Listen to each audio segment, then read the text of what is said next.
हमारे साथ हैदराबाद से भारतीय जनता पार्टी की कैंडिडेट माधवी लता जी जुड़ी हैं। मैडम, आपका कैंडिडेचर काफ़ी सुर्खियों में रहा है, काफ़ी कैंपेन चल रहा है। क्या लग रहा है कि अभी क्या परिस्थिति है हैदराबाद पार्लियामेंट क्षेत्र में?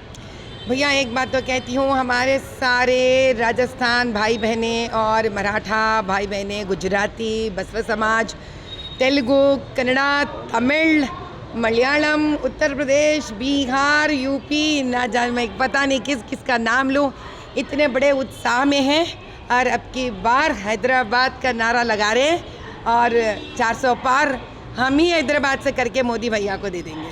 मैडम, आपके खिलाफ एक कैंडिडेट है जो सिटिंग एमपी है, असदुद्दीन ओवैसी। दूसरी तरफ बीआरएस ने अपना कैंडिडेट चुना है गड्डम श्रीनिवास यादव को। कांग्रेस ने अपना अभी तक उम्मीदवार तो यहाँ घोषित नहीं किया है, लेकिन इन दोनों कैंडिडेट्स को कैसे देखती हैं? भैया मैं एक बात बताती हूँ, परसों तक जब बीआरएस पावर में था, माइनॉरिटी माइनॉरिटी माइनॉरिटी बोले गला फाड़ कर बोल रहे थे। अभी जब माइनॉरिटी का कॉन्स्टिट्यूशन आया उन लोगों को, ताजुब की बात तो ये है, तो वो माइनॉरिटी को टिकट नहीं दिए। तो किस माइनॉरिटी के बारे में बात कर रहे थे इतने दिन मामू बांजा के साथ मिलकर? बताइए तो सही। तो इनको अभी माइनॉरिटियों के साथ देना नहीं है। अभी इनको लगता है हिंदू को अकड़ा कर कर ये कुछ देश के विरुद्ध में जाना चाहते हैं। ये लोग करने दीजिए जो जिसको करना है, क्योंकि अभी तो पता चल गया है कि बीआरएस को माइनॉरिटी का कोई फिक्र नहीं है। तो जब पावर में है, असदुद्दीन जी से जो भी फ़ायदा उठाना है तो माइनॉरिटी के बारे में बात करना है।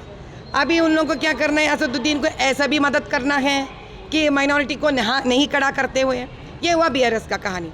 अभी कांग्रेस तो उलझ गया है। अभी इतना दीर्घ आलोचन में उलझ गया है कि अभी वो लोग कैसे मदद करे, एआईएमआईएम को कैसे मदद करे, समझ में नहीं आ रहा उन लोगों को। सोचने दीजिए। डर तो केवल एआईएमआईएम को ही नहीं लगता, डर कांग्रेस को भी लग गया, क्योंकि अब इस क्षेत्र में वो किसको खड़ा करेंगे, इससे उनके सारे बाकी के 16 सीटों के ऊपर असर पड़ेगी।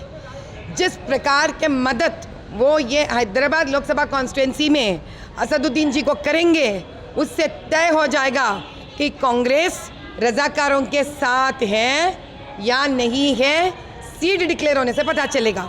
अगर ये लोग रजाकारों के साथ है, इस प्रकार का व्यवहार वो दिखा देते हैं, तो मैं बता दे रही हूँ साहब, राम कसम, पूरा 16 बे सीट, इस 17 के सीट के साथ हम भाजपा ही जीत के निकल पड़ेंगे बाहर। मैडम, एक काफ़ी सुर्खियों में रहा एक विवाद चल रहा है दिल्ली लिकर स्कैम का, जहां पर कविता यहां से उनको अरेस्ट किया गया। आज ही हमने देखा कि तेलुगु देशम पार्टी जो आपके साथ अलायंस में है पड़ोसी राज्य में, उन्होंने एक कैंडिडेट जो इसमें एक्यूज्ड है माकंटी श्रीनिवास रेड्डी, उनको टिकट दिया है।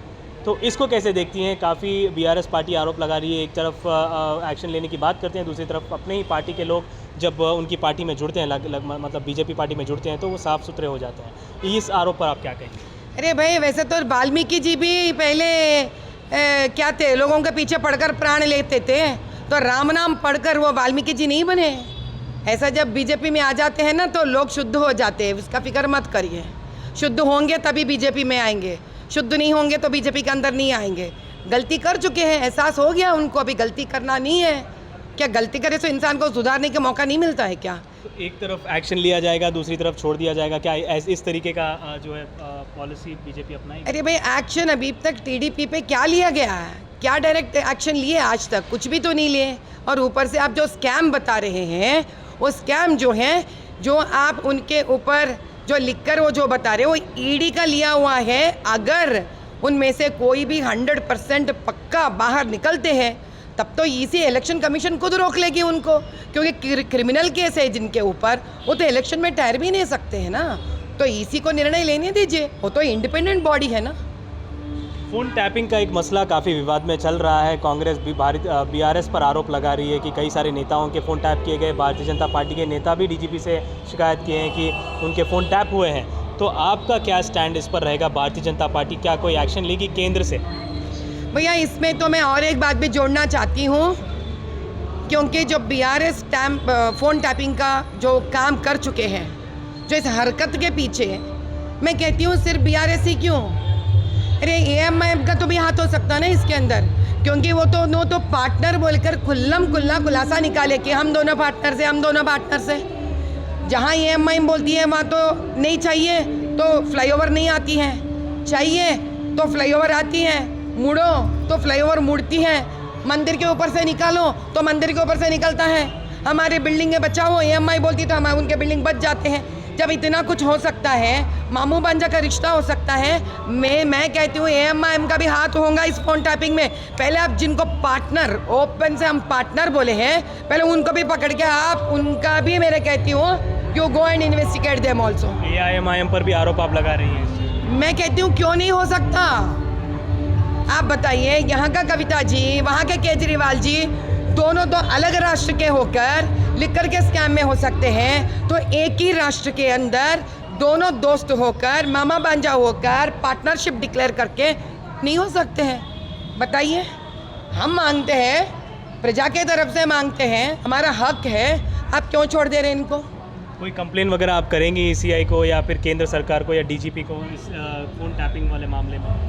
अरे भाई, फ़ोन टैपिंग के मामले में एक आम, जब तक जैसे कि DGP ये सारे लोग इन्फॉर्म कर चुके हैं ओपन, हम तो आम जनता से है भाई, हमारा फ़ोन टैप हो रहा नहीं हो रहा, इसके शिकार हैं हम लोग। हम स्वयं भी तो नहीं बोल सकते ना, किसको पता है हमारे भी फ़ोन टैप हो गए होंगे। आम जनता कैसे कह सकते हैं? आम जनता एक मात्र पूछ सकती है कि जिस प्रकार से पिछले इतने सालों में दोनों में दोस्ती हो रह चुकी है, ये भी तो हो सकता है ना। कैसे छोड़ सकते हैं आप? नहीं छोड़ना चाहिए। जैसे कि IT रेड्स होते हैं, ED होते हैं, सबके जान पहचान वाले को भी वो लोग जाके पूछताछ करते हैं, वैसे इनको भी तो पूछताछ करना चाहिए ना। ये हम कहते हैं कि उनको भी पूछताछ क्यों नहीं कर रहे आप? हैदराबाद की मेयर गद्वाला विजय लक्ष्मी कांग्रेस पार्टी ज्वाइन करने वाली है कल। केशव राव भी, उनके पिता जो काफ़ी नामचीन लीडर है तेलंगाना की एजुटेशन से लेकर, वो भी कांग्रेस पार्टी जुड़ रहे हैं, तो इसके ऊपर क्या कहेंगे? भैया KTR भाई बेचारे बार बार बोल चुके हैं, गाड़ी ख़राब हो गई है, मैकेनिक चली गए मैकेनिक के लिए।